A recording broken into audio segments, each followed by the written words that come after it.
మే 13వ తేదీన జరిగే ఎన్నికల్లో నరసరావుపేట పార్లమెంట్ అభ్యర్థిగా జగన్మోహన్ రెడ్డి ఆశీస్సులతో వైఎస్ఆర్ కాంగ్రెస్ పార్టీ పక్షాన స్వాతంత్రం వచ్చిన తర్వాత మొట్టమొదటిసారి ఒక బీసీ అభ్యర్థిగా పోటీ చేస్తున్నానన్నారు. పల్నాడు ప్రాంత అభివృద్ధికి తోడ్పడతానని అన్నారు. మీ అమూల్యమైన ఓటును ఫ్యాన్ గుర్తు మీద వేసి ఎంపీగా నన్ను అలాగే పల్నాడు జిల్లాకు సంబంధించిన 7 శాసనసభ్యులను కూడా అత్యధిక మెజార్టీతో గెలిపించాలని కోరుకుంటున్నారన్నారు.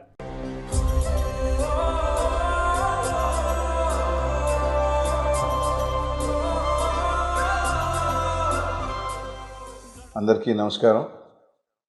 మే 13న జరిగే ఎన్నికల్లో నరసరావుపేట పార్లమెంట్ అభ్యర్థిగా జగన్మోహన్ రెడ్డి గారి ఆశీస్సులతో వైఎస్ఆర్ కాంగ్రెస్ పార్టీ పక్షాన స్వతంత్రం వచ్చిన తర్వాత మొట్టమొదటిసారి ఒక బీసీ అభ్యర్థిగా నేను పోలుబోయిన అనిల్ కుమార్ యాదవ్ అనే నేను ఎంపీగా పోటీ చేస్తూ ఉన్నాను. మీ అందరి ఆశీస్సులు, పల్నాడు ప్రజల ఆశీస్సులు, దీవెనలు ఉండాలా.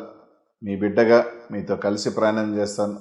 పల్నాడు ప్రాంత అభివృద్ధికి తోడ్పడుతూ ముందుకు వెళ్తానని చెప్పి తెలియజేసుకుంటూ మీ అమూల్యమైన ఓటుని ఫ్యాన్ గుర్తు మీద, అలాగే ఎంపీగా నాకు పల్నాడులో నరసరావుపేట పార్లమెంట్లో ఉన్న 7 శాసనసభ్యులను కూడా అత్యధిక ఓట్ల మెజార్టీతో గెలిపించాలని చెప్పి మే 13న ప్రతి ఒక్కరు కూడా ఓటు వేసి రాబోయే ఎన్నికల్లో వైఎస్ఆర్ కాంగ్రెస్ పార్టీ జగన్మోహన్ గారిని ముఖ్యమంత్రిని చేసుకుందామని చెప్పి తెలియజేసుకుంటూ మీ అందరికీ కూడా, పల్నాడు ప్రాంత ప్రజలందరికీ కూడా 2 చేతులు జోడించి శిరస్సు వంచి ప్రతి ఒక్కరిని కూడా మీ అమూల్యమైన ఓటుని ఫ్యాన్ గుర్తు మీద ఓటేయాలని చెప్పి తెలియజేసుకుంటా ఉన్నాను.